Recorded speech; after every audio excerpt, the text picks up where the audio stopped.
Muli namang ginit ng palasyo na hindi alam ni Pangulong Bongbong Marcos ang tungkol dito nga po sa Leadership Fund ng DPWH. Hindi rin daw nagpabaya ang Pangulo na agad pinaimbestigahan ang mga anomalya sa ahensya. Para sa Express Report, nasa linya ng telepono si Maricel Halili Mase. Ano ba ang sinabi ng palasyo tungkol dito? Truth mismo si Pangulong Bongbong Marcos ng araw nagsabi na wala siyang alam sa Leadership Fund. Ito ang binigyang tiin ni Palace Press Officer Claire Castro kasunod ng pahayag ni dating DPWH Secretary Manuel Bunuan na ilang senador ang binigyan niya ng Leadership Fund nung siya ay hepe pa ng ahensya. Sabi ni Jose Castro, malinaw ang utos ni PBBM kay Bunuan, ang pondo ay dapat na mapunta sa mga proyekto at hindi sa iilang tao. Kung meron man daw na naging pag-uusap si Bunuan at ibang mga senador, hindi raw ito alam ng Pangulo. Hindi rin naman daw kasama sa General Appropriations Act ang Leadership Fund.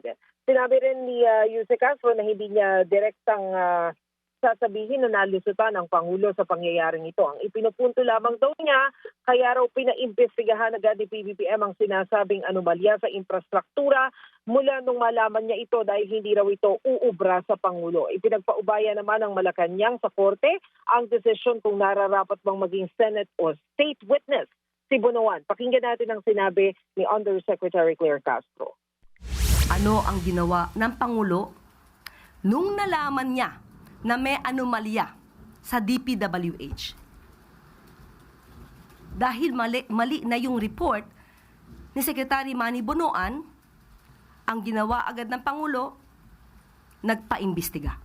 Wala naman magagawa ang Pangulo kung hindi paimbestigahan yan, dahil kung meron kayong ginawang anomalya dyan, dapat managot ang lahat ng dapat na managot.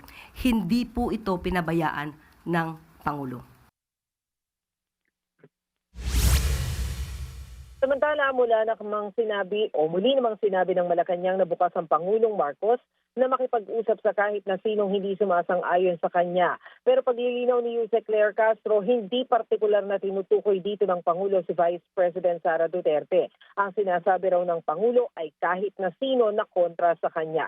Inulit ni Jose Castro ang naging pahayag na ito ni PBBM sa kanyang unang podcast matapos umanong lumabas sa ilang social media accounts na humihiling umano ng meeting si Vice President Sara Duterte kay Pangulong Bongbong Marcos.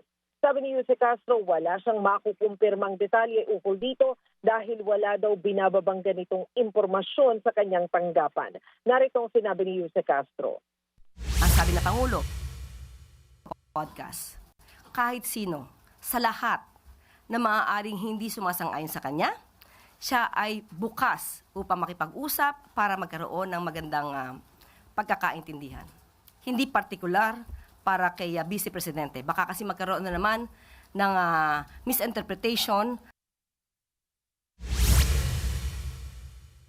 Yan muna ang latest. Balik sa iyo, Ruth. Yan po ang Express Report ni Maricel Halili. Mga kapatid, Ruth Cabalco, para sa mabilis na pasada ng mga balitang dapat niyong malaman, mag-follow at mag-subscribe sa social media pages ng News 5.